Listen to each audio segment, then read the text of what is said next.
بسم اللہ الرحمن الرحیم۔ حضرت ادریس علیہ السلام کون سے آسمان پر موجود ہیں؟ حضرت ادریس علیہ السلام نے جنت اور دوزخ کی سیر کس طرح کی؟ آپ علیہ السلام کو کن فنون پر مہارت حاصل تھی؟ حضرت ادریس علیہ السلام منصب نبوت پر کب فائز ہوئے؟ قرآن پاک میں حضرت ادریس علیہ السلام کا ذکر کتنی بار آیا ہے؟ حضرت ادریس علیہ السلام اللہ تعالیٰ کے تیسرے نبی تھے جو حضرت آدم علیہ السلام اور شیس علیہ السلام کے بعد نبوت کے جلیل القدر منصب پر فائز ہوئے۔ مورخین کے مطابق آپ علیہ السلام کی ولادت بابل عراق یا مصر کے شہر منفیس یعنی منف میں ہوئی۔ آپ علیہ السلام کا اصل نام اخنوخ تھا، جبکہ قرآن کریم اور احادیث مبارکہ میں آپ علیہ السلام کو ادریس کے نام سے پکارا گیا ہے۔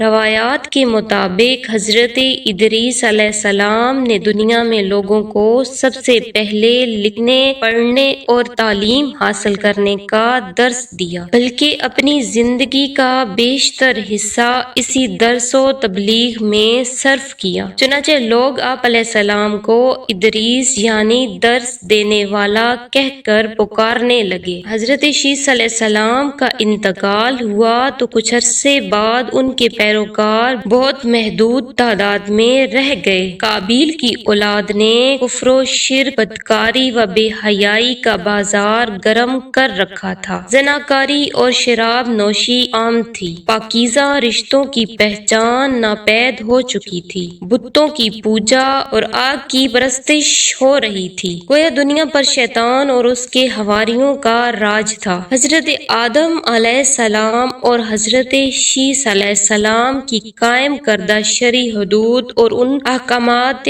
الہی کو پامال کیا جا رہا تھا، اور یہی وہ وقت تھا کہ جب اللہ جل شانہ نے اس بگڑی قوم میں ایک نبی مبعوث کرنے کا فیصلہ کیا، اور اس عظیم منصب کے لیے حضرت شیس علیہ السلام کی نسل سے حضرت ادریس علیہ السلام کا انتخاب فرمایا۔ حضرت ادریس علیہ السلام میں وہ تمام خوبیاں موجود تھیں جو اللہ کے نبی میں ہونی چاہیے۔ آپ علیہ السلام حضرت آدم علیہ السلام کے دین کے پیروکار، نہایت عبادت گزار، متقی، پرہیزگار اور انتہائی سچے انسان تھے۔ نبوت کے منصب پر فائز ہوتے ہی آپ علیہ السلام نے اپنی قوم کے بھٹکے ہوئے لوگوں میں وعظ و تبلیغ کا کام شروع کر دیا، لیکن راہ ہدایت کا یہ درس اور نیکی کی باتیں ان لوگوں کو بہت ناگوار گزرتی، چنانچہ وہ آپ علیہ السلام کے دشمن ہو گئے۔ آپ علیہ السلام اور آپ علیہ السلام کے پیروکاروں کو طرح طرح کی اذیتیں دینے لگے، یہاں تک کہ آپ علیہ السلام نے ان کی ایذا رسانیوں سے تنگ آ کر بابل سے ہجرت کا ارادہ کر لیا اور اپنے پیروکاروں کو اپنے اس فیصلے سے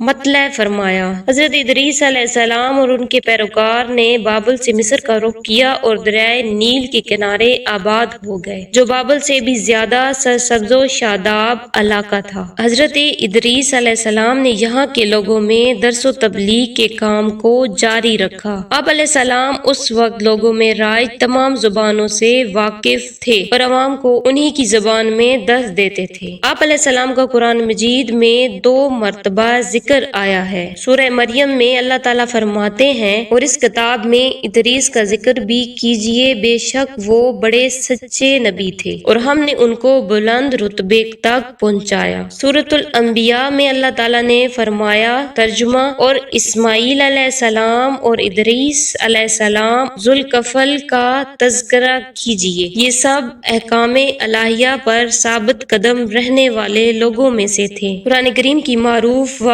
مستند تفسیر معرف القرآن کے مطابق حضرت ادریس علیہ السلام حضرت نوح علیہ السلام سے 1000 سال پہلے پیدا ہوئے۔ اللہ تعالیٰ نے آپ علیہ السلام کو نبوت کے مرتبے پر سرفراز فرمایا اور آپ علیہ السلام پر 30 صحیفے نازل فرمائے۔ حضرت ادریس علیہ السلام وہ پہلے انسان ہیں جنہیں علم نجوم اور حساب طور معجزہ عطا کیے گئے۔ سب سے پہلے انہوں نے ہی قلم سے لکھنا اور پڑا سینا ایجاد کیا۔ ان سے پہلے لوگ عموماً جانوروں کی کھال لباس کے طور پر استعمال کیا کرتے کرتے تھے۔ پھر یہ کہ سب سے پہلے ناپ تول کے طریقے بھی آپ علیہ السلام ہی نے متعارف کروائے اور اسلحہ بھی آپ علیہ السلام کی ایجاد ہے۔ آپ علیہ السلام نے اسلحہ تیار کر کے بنو قبیل سے جہاد کیا۔ علامہ ابن اسحاق کا کہنا ہے کہ دنیا کا سب سے پہلا شخص جس نے قلم سے لکھا حضرت ادریس